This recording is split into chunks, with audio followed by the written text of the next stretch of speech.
Շնորհակալություն ազգային ժողովի մեծարգո նախագահ, հարգելի գործընկերներ, նախագծի նպատակը դատավորին կարգապահական պատասխանատվության ենթարկելու եւ դատավորի լիազորությունները դադարեցնելու հարցերի վերաբերյալ Բարձրագույն դատական խորհրդի որոշումների բողոքարկման իրավական հնարավորության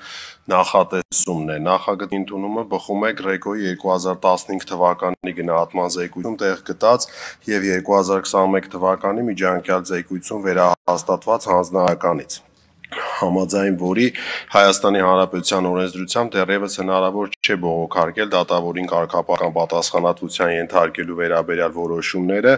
եւ եզրակացրել է, որ այս մասով իր հանձնարարական մնում է չկատարված։ Նախագծով առաջարկվող լուծումները այս պահին միակ հնարավոր լուծումներն են, հաշվի առնելով մեր սահմանադրական կարգավորումները, ինչի մասին նշել է նաև Վենետիկի հանձնաժողովը իր համապատասխան կարծիքում։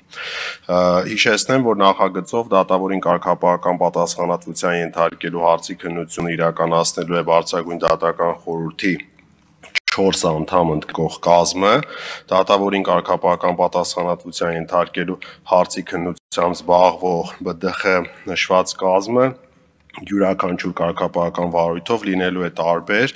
եւ ընդգրկելու է դատավորների ընդհանուր ժողովի եւ ազգային ժողովի կողմից ընտրված երկուական թեկնածուներ, դատավորին կարգապահական պատասխանատվության ենթարկելու հարցի մաս որոշման դեմ բերված բողոքի քննություն իրականացնելու է ԲԴԽ խորհուրդը տվյալ կարգապահական վարույթով դատավորին կարգապահական պատասխանատվության ենթարկելու հարցի քննության կազմում չընդգրկված անդամների կազմով։ Բողոքի քննության համար նախատեսվել է երկամսյա ժամկետ։ Միևնույն ժամանակ ցանկանում եմ հայտնել, որ նախագիծն առաջին ընթերցմամբ ընդունելուց հետո կառավարության կողմից ներկայացվել են գրավոր առաջարկներ,